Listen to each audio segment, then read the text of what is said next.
Hello everyone. Today, we're diving into some common mistakes and confusing words in English. These words can often trip us up because they look or sound similar, but have different meanings or uses. Our goal is to clearly understand each form so we can use them confidently and correctly. Pay close attention to the spelling, meanings, and examples, and let's see how well you can use these words by the end of the presentation.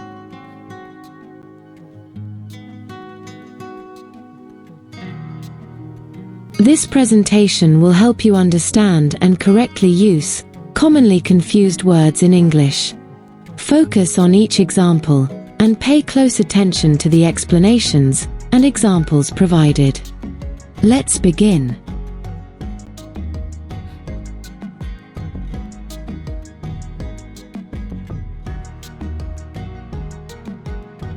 Review the spelling and meaning of each form. Focus on understanding how they differ in usage and pronunciation. Continual, continuous.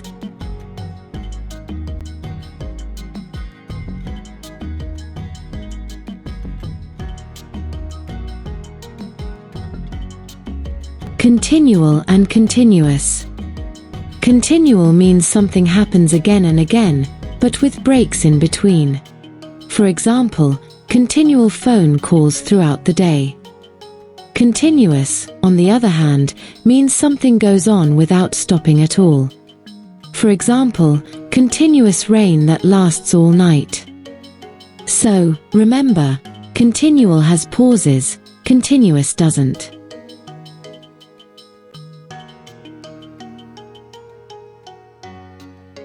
Read each example sentence carefully, paying attention to the context. Notice how spelling and pronunciation match the intended meaning in each sentence. The continual noise from the construction site made it hard to concentrate.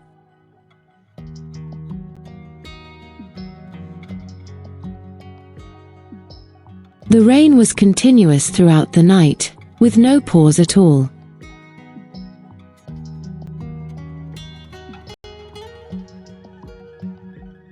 Read the text carefully, identifying where each meaning applies. Focus on how each form fits within the overall context to convey its meaning. Last winter, Lydia had a continual problem with her internet connection. Every few hours, the signal would drop, and she had to restart the router again and again. The interruptions were annoying, but because they came with breaks in between, she described the issue as a continual disturbance. In contrast, the heating system in her apartment ran in a continuous cycle throughout the coldest nights. The warm air never stopped flowing, and the steady hum of the machine reminded her of the difference between something continual and something continuous. Her neighbor, Alex, often faced continual knocks on his door from delivery people who had the wrong address. They didn't come all at once, but at different times of the day. Meanwhile, a leaking pipe in his bathroom produced a continuous drip, never pausing, until the plumber arrived. These everyday examples helped both Lydia and Alex appreciate the subtle difference. Continual means happening repeatedly with interruptions, while continuous means happening without a break. By paying attention to their surroundings, they realized that language, just like life, is filled with patterns, some continual and others continuous.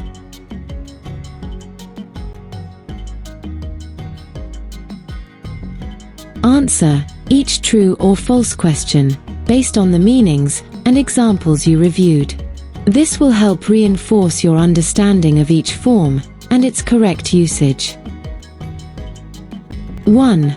A dripping tap that never stops is an example of something continuous. 2. Continual suggests something is never-ending, without a pause. 3. A continuous flight means there are short breaks during the journey. 4. A student asking questions again and again during class is showing a continual behavior.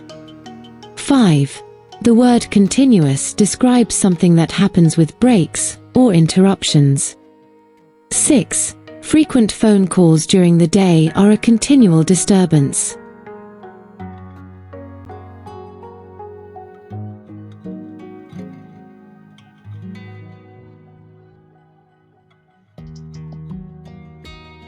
Read the sentences and select the appropriate form based on context.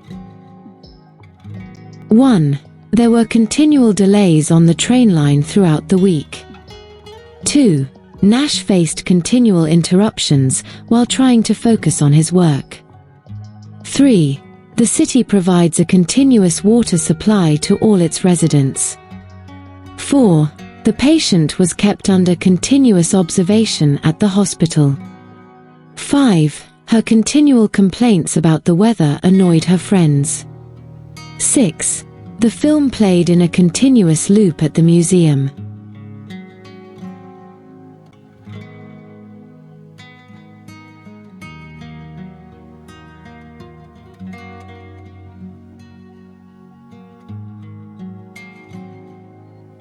Let's proceed.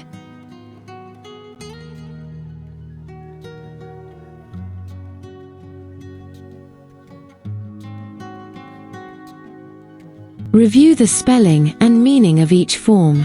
Focus on understanding how they differ in usage and pronunciation.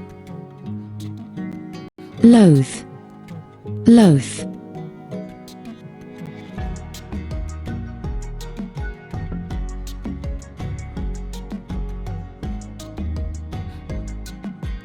Loathe and loath. Loathe is a verb, and it means to strongly dislike or hate something. For example, I loathe getting stuck in traffic. Loath, on the other hand, is an adjective. It means unwilling or reluctant. For example, she was loath to tell the truth. So here's the trick. Loathe with the E means hate, while loath without the E means unwilling.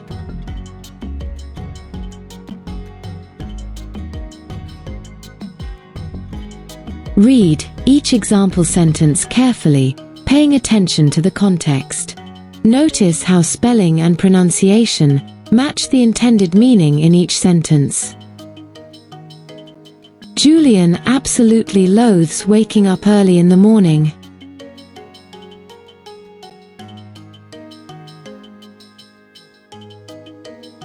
Adeline was loath to admit that she had made a mistake.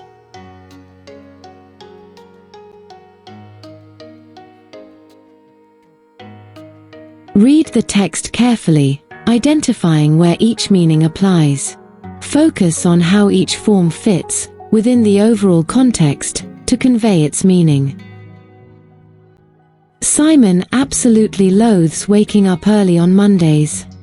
The sound of his alarm clock makes him cringe, and he loathes the crowded buses he must take to reach his office. His dislike is so strong that he often jokes he would rather walk through a rainstorm than face the traffic he loathes so much. However, when his manager asked him to present a new project idea, Simon felt loath to speak in front of the entire team. He wasn't unwilling because of laziness. Instead, he was nervous about being judged. He was loath to admit he lacked confidence, even though his colleagues encouraged him. Later, Simon realized that everyone has things they loathe, from chores to bad habits, but being loath to do something is different. One expresses strong dislike, the other shows hesitation. By recognizing this distinction, Simon learned to handle his mornings better and gained courage to present his ideas. In the end, he still loathes his alarm clock, but is less loath to take on challenges that can help him grow.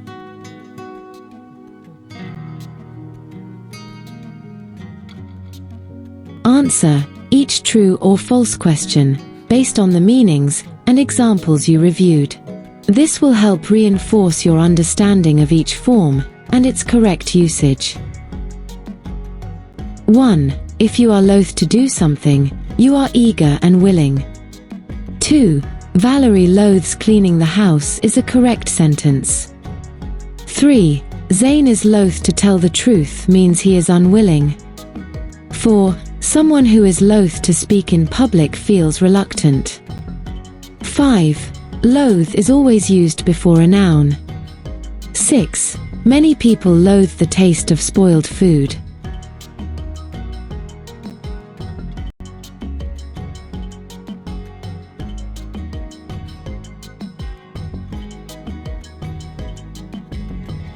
Read the sentences and select the appropriate form based on context. 1. Daphne loathes getting up early on winter mornings. 2. I am loath to spend money on unnecessary things. 3. Griffin was loath to admit his mistake in front of everyone. 4. Many people loathe dishonesty in relationships. 5. Annie was loath to leave her hometown. 6. I absolutely loathe the smell of cigarette smoke.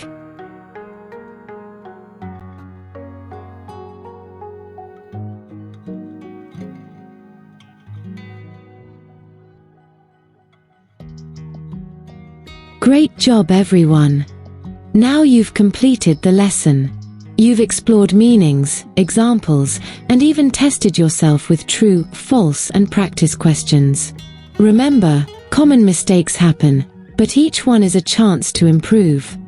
Next time, we'll look at another set of confusing words, so keep practicing, and see you then. Thanks for joining, and happy learning!